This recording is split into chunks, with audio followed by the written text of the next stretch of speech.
আসসালামু আলাইকুম প্রিয় সপ্তম শ্রেণীর শিক্ষার্থীরা, আশা করি তোমরা ভালো আছো।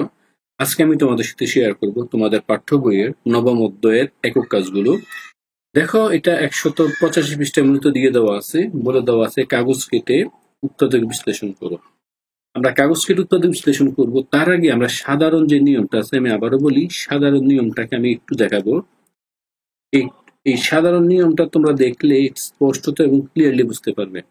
দেখো, এই এক্স স্কোয়ার মাইনাস এই 5x প্লাস 6, তাই সাধারণ নিয়ম করতে গেলে আমার এই তার সহগ, সর্বোচ্চ পাওয়ারের সহগ এবং কনস্ট্যান্ট, এই দুইটাকে আলাদা আনতে হয়।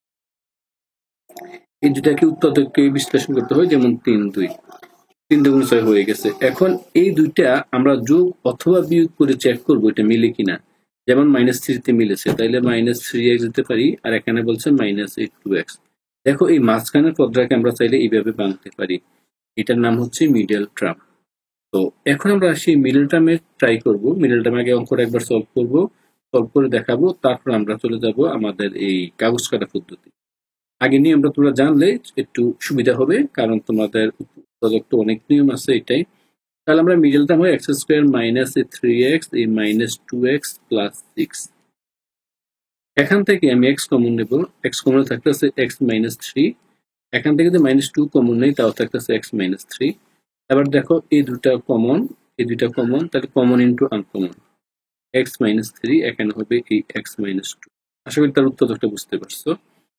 এখন এই যে উৎপাদকটা, আবারও বলি, এই যে উৎপাদকটা, এই উৎপাদকটা আমি কিন্তু এখন কাগজ কেটে, অর্থাৎ এই কাগজের মাধ্যমে কাগজ কেটে কেটে দেখাবো। যেহেতু কাগজ কাটা একটা সম্ভব নয়, আমরা কাগজের কেটে রঙিন মতো করে তোমাদেরকে বুঝিয়ে দেব। আশা করি তোমরা সেভাবেই কাজটি করবে। শিক্ষার্থীরা, এই কাগজ কাটা পদ্ধতি, এবার আসো কাগজ কাটা পদ্ধতি। কাগজ কাটা পদ্ধতি তৈরি করার জন্য 4টি ধাপ অনুসরণ করতে হবে। প্রথম ধাপটি হচ্ছে, প্রথমে কাগজগুলো কেটে নিচের মতো করে আমরা সাজাবো রং করে। যেমন এখানে দেখো, এই যে কনস্ট্যান্ট মান, দেখো এখানে 6 দিয়ে দেওয়া আছে, এটাকে বলা হয় কনস্ট্যান্ট ভ্যালু। আমরা এই কনস্ট্যান্ট ভ্যালু এর জন্য এই ছোট বর্গ নেব স্কোয়ার, এবং দেখো এক্স, এই এক্স এর জন্য আমরা নেব একটি আয়তাকার বা রেক্টেঙ্গেল, এই আয়তাকার, এবং এক্স স্কোয়ার বর্গের জন্য বড় আকৃতিতে বর্গ। তাহলে বুঝতেই পারছো ছোট সংখ্যাগুলোর জন্য এটা। এখন যদি প্লাস হয় তার কালার হবে, প্লাস না হলে এই হালকা কালার হবে। দেখো, এখানে প্লাস সম্পূর্ণ একটা কালার দিয়েছি, আর যদি কালার মাইনাস হয় কালার হবে না। দেখো, এখানে স্কোয়ার বর্গ, প্লাস হলে সাই কালার, আর না হলে এই সাধারণ কালার, একটা ছোট কালার দিয়েছিলাম। তো প্রথম স্টেপ গুলো আশা করি তোমরা বুঝতে পারছো। প্রথম স্টেপটি আমরা আশা করি ক্লিয়ারলি বোঝাতে পেরেছি। প্রথম স্টেপের পর আমরা চলে যাব সেকেন্ড স্টেপ। সেকেন্ড স্টেপের যে কাজটা থাকবে, শিক্ষার্থীরা এবার দেখো, এই যে স্টেপ 1 গেল, স্টেপ 2 তে আমরা সাজাবো। দেখো, আমার এখানে এক্স স্কোয়ার আছে একটি, -5x, অর্থাৎ মাইনাস এই 5x আছে -5টি, এবং আরেকটি আছে আমার এখানে 6। আশা করি এতটুকু বুঝছো। এবার শিক্ষার্থীরা, আমাদের এই যে তথ্যগুলো, এক্স স্কোয়ার দেখো একটি, স্কোয়ার একটি, তাই আমি একটি বর্গ লিখলাম, কারণ আমাদের ওইটা মিলাতে হবে। আমরা এর আগে দেখিয়েছি বর্গের জন্য। দেখো, এই বর্গের জন্য এই কালার একটি। দেখো -x, তাহলে এখানে আমরা যে কাজটা করব, দেখো এটা হচ্ছে এই -x, দেখো এই -x নিচ্ছে, -x হচ্ছে 5টি, তাই আমরা দেখো এই এরকম কালার, এই 5টি -x নেব, একটি, দুইটি, তিনটি, এই 4টি, এই 5টি আমরা নেব, কারণ আমাদের 5টি x ছিল। এবং দেখো এই সংখ্যা 6, অর্থাৎ 1, এরকম 6টি নেব। এই 1, 2, 3, 4, 5, 6, স্টেপ 2 কমপ্লিট। অর্থাৎ কিভাবে আমরা কমপ্লিট করবো, আশা করি তোমরা বুঝতে পারছো। এগুলো তোমরা এভাবে নিয়ে নিবে, যতগুলো আছে ঠিক ততগুলো। এবার আমাদের লাস্ট কাজ থাকবে, এগুলো এরকম ভাবে উপস্থাপন করবো, হয় তাকে আমরা আয়ত বানাবো বা বর্গ বানাবো। আবারও বলি, এরকম ভাবে উপস্থাপন করবো, হয় আমরা আয়ত বা বর্গ, অর্থাৎ একটা চতুর্ভুজ আকৃতি তৈরি করবো, তার দৈর্ঘ্য এবং প্রস্থ আমরা গুণ করবো। তাহলে এর জন্য দেখো, এখানে কাজ 3-এর এই যে আমরা যে কাজটা করছি, এমন ভাবে স্টেপ 3 সাজাবো যেন আমরা কাজটা আগে থেকে জানি। দেখো, এই যে আমাদের মানটা ছিল, আমরা এখান থেকে আগের যে নিয়মে সলভ করেছি, x² - 5x + 6 কে উৎপাদক করার ফলে আমার x - 3, এবং এক্স মাইনাস টু এই উৎপাদকটা আসছিল। অর্থাৎ আমরা যে কোনো এক পাশে মাইনাস তিনটি দেবো আর এক পাশে মাইনাস দুইটি দেবো। দেখো এইটি অনুযায়ী সাজিয়েছে। দেখো এখানে এক্স স্কোয়ার ছিল একটি, একটি সাজালাম। এক পাশে আমার এক্স মাইনাস থ্রি, অর্থাৎ এরকম তিনটি এক্স দিতে হবে, এক দুই তিন, এখানে তিনটি দিলাম। আর এক পাশে এই এক্স দিতে হবে দুইটি। এই দেখো আমরা এই মাইনাস দুইটি দিয়ে দিলাম, এখানে দেখো এই একটি এবং দুইটি। আশা করি বুঝতে পারছো। তাহলে দেখো এখানে তিনটি, এখানে হচ্ছে দুইটি, অর্থাৎ হয়ে গেল পাঁচটি। অর্থাৎ আমরা এখন এইভাবে লিখবো, আমাদের এখানে দেখো এই এক্স মাইনাস থ্রি লম্বলম্বী যে মান দেওয়া আছে এক্স মাইনাস থ্রি, আর এখানে মান দেওয়া আছে এক্স মাইনাস টু, এই কারণে দুইটি নিলাম। বুঝতে পারছো, এই তিনটি, এখানে হচ্ছে দুইটি, পাঁচটি।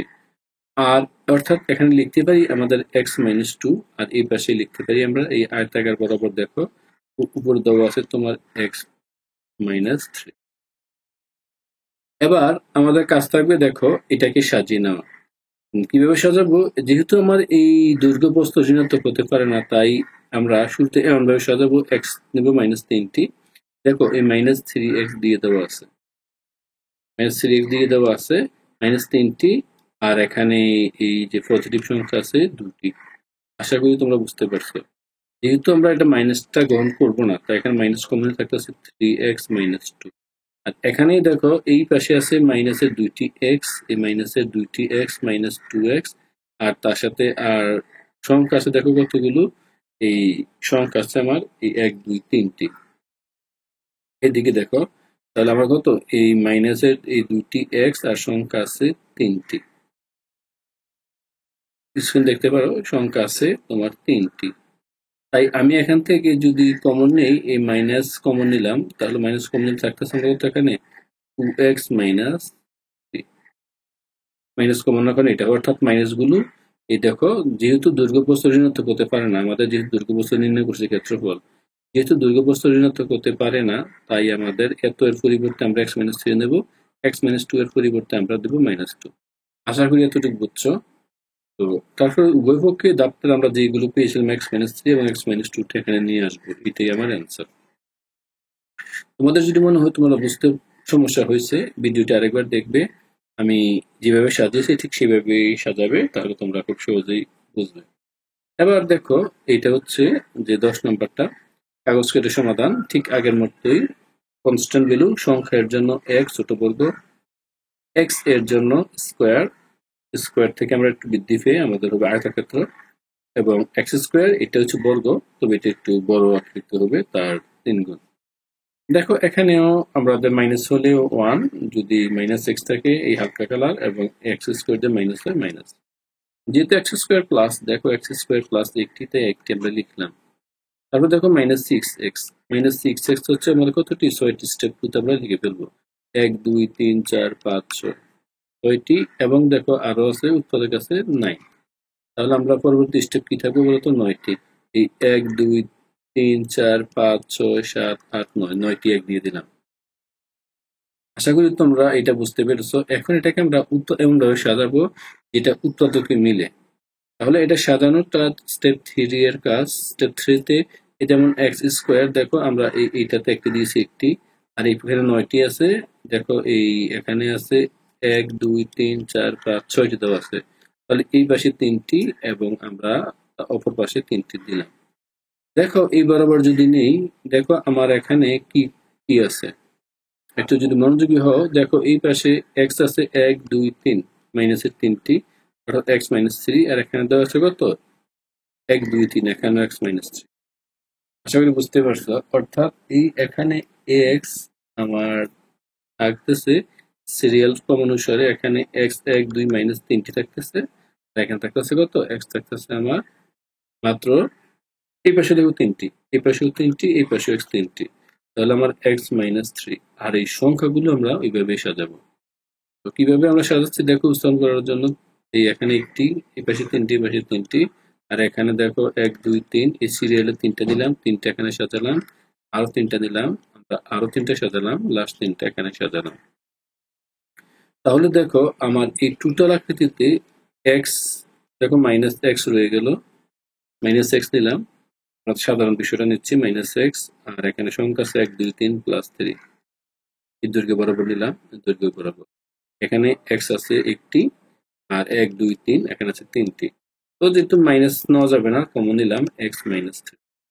এখানেও দেখো, এখানে আমার হচ্ছে এক্স হচ্ছে আমার একটি, মাইনাস এক্স সংখ্যা হচ্ছে 3টি।